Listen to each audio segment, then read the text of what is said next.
confused as goats on AstroTurf, you know.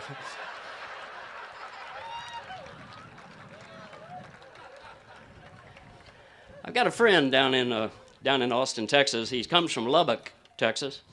He's a singer, a great one too. Butch Hancock. He's part of the Flatlanders, they're called. Jimmy Dale Gilmore, Butch Hancock, and Joe Ely. Great group, yeah. Butch Hancock was on my radio show once, and we were talking, and he explained how it was very hard to be raised out in Lubbock, Texas, because everybody out there is a member of the Church of Christ. And he said that's sort of a punitive, negative sort of religion. And he said that they grew up as teenagers. He said that they were told that sex was the filthiest, nastiest thing on earth, and you should save it for someone you love.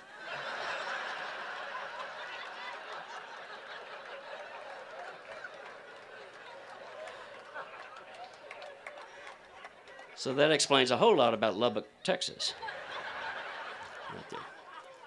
Well, in all of this strangeness, the core issue is, of course, corporate power.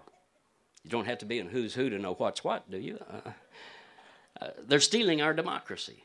These corporate paper constructs, stealing our democracy, replacing it with their plutocracy, their autocracy, their kleptocracy. Now, we could cry about this. What are we supposed to do? We could cry about it. We could laugh at the absurdity. We could go bowling. I don't know what would be possible. But no, we're not going to do that. What we're going to do is what democracy fighters always do, and that is to fight. This is our job. Organize, mobilize, reach out, build.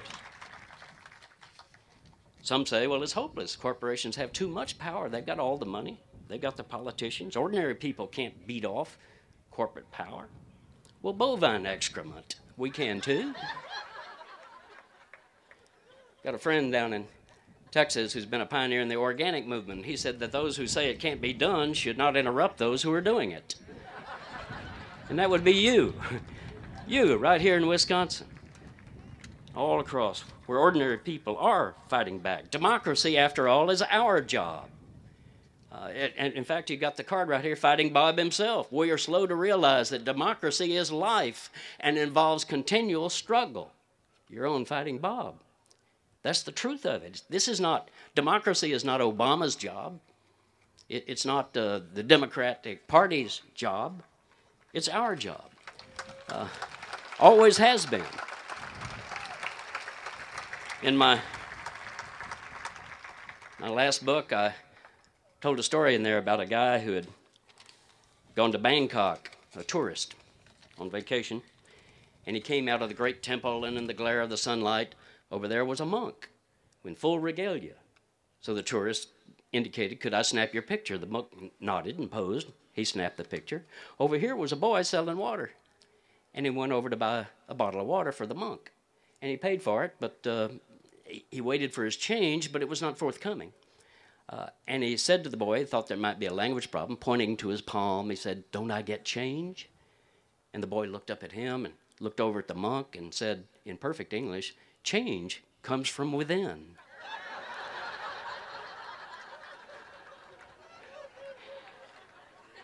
And of course, it does.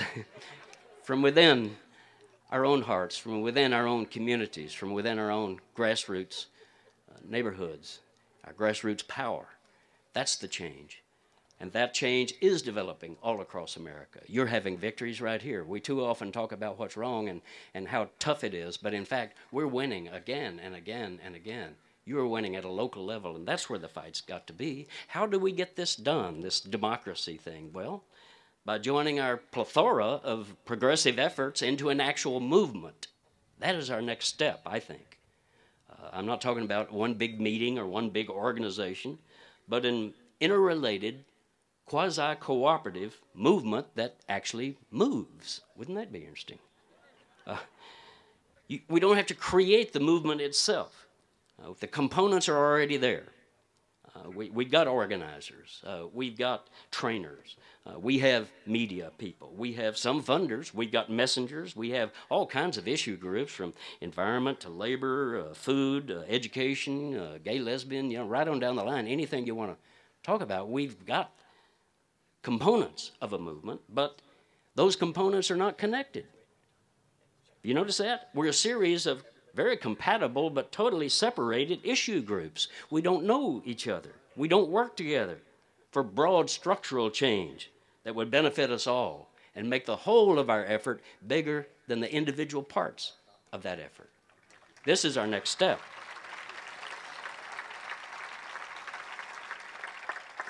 Louis Grizzard, the late great Southern humorist, once said something that we in the South have long known to be true, and that is there's a great big difference between being naked and being naked. Naked means you have no clothes on. Naked, that means you have no clothes on and you are up to something.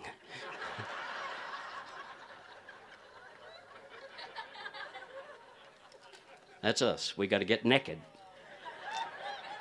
This is the next step for us, is to make those connections. I urge you to work on this in the next year, between now and your next Bobfest. Meet in your own communities, discuss, invent ways to link people on this side of town with people on that side of town, people who are doing this with people who are doing that.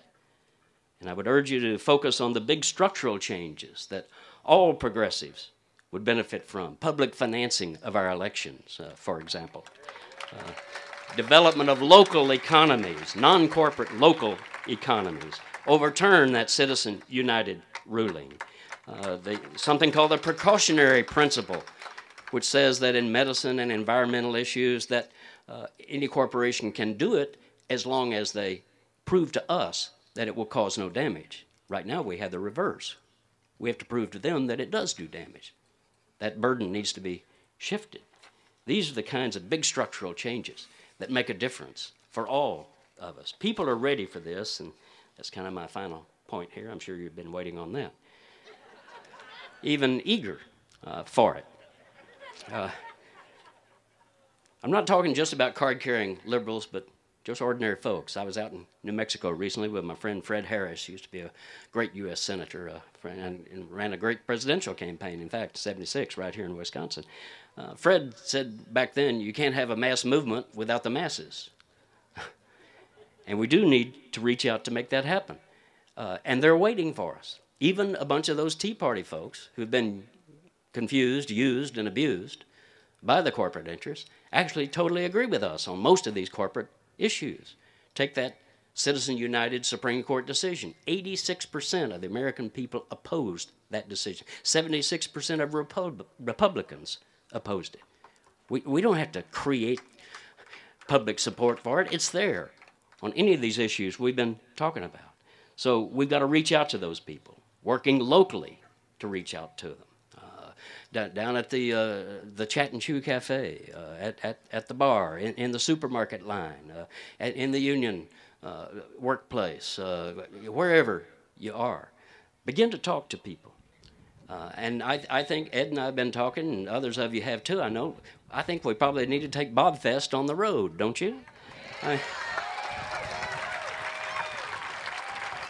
Yeah. Let's go to Green Bay.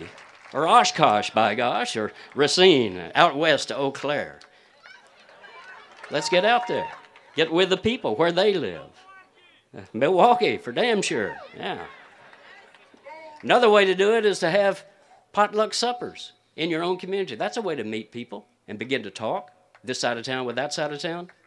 You know, the people are busy, right? You know, they got family, they got to feed the kids got homework to do. It's a big rush in life today. Well, that's what a potluck supper does. Supper served. You bring a dish, everybody brings a dish. There's supper right there. Bring the kids. Have a little music. Nothing wrong with that. I love the music over here in the beer garden. It's just fabulous. Music teaches us in ways that speeches and reading material can't. Have a little red wine and beer, by God. You know, we got to lubricate the movement. I mean, get it out there. Get to know each other. And then this home that's holding the potluck this week They're in charge of the program. They will tell you what they think about what's going on, what's important to them, the kind of issue that they're involved in. Then next week we're on another side of town and they're in charge of the program. So we get to know each other and we join in these efforts and we rub up against each other and we begin to trust each other. That's a movement, when you trust each other. Other ways, form a speakers bureau. The old-time populists in the 1870s and 80s, they had 40,000 members of their speakers bureau. 40,000 people could go out and give the speech on any day or night. We don't have 40 who are doing this. You can do that in your own community. You've got speech teachers in high schools and in your colleges who will teach people how to give the speech. It's not that hard, you know, learn to do it. And learn to use Mr. Humor. He's our friend, you know.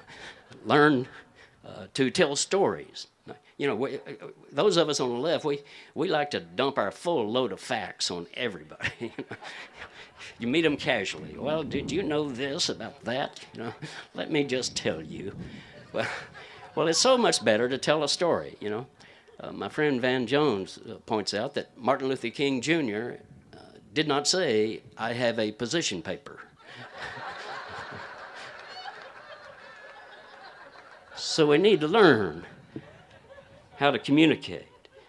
And then begin to have big talk, not just small talk down at the Chat and Chew or in the bar. Once a week, set aside an hour. All right, we'll gather around the table here and we'll talk about something. And one person's kind of in charge of the discussion this week, another person next week. Just begin to have these discussions. You know, we got the Tea Party movement. We could use a beer party movement, don't you think? Let's get together.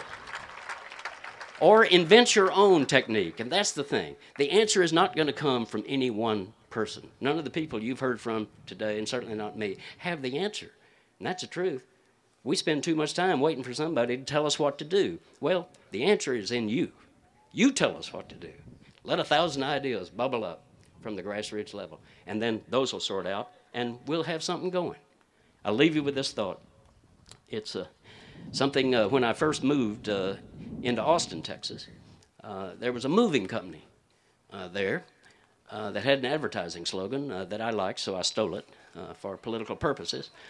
I think they were called Skeeter and Booger's Moving Company, something like that, you know.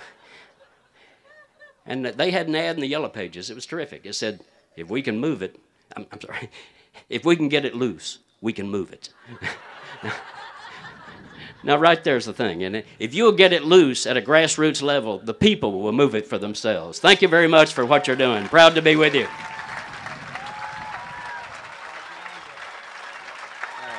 Thank you.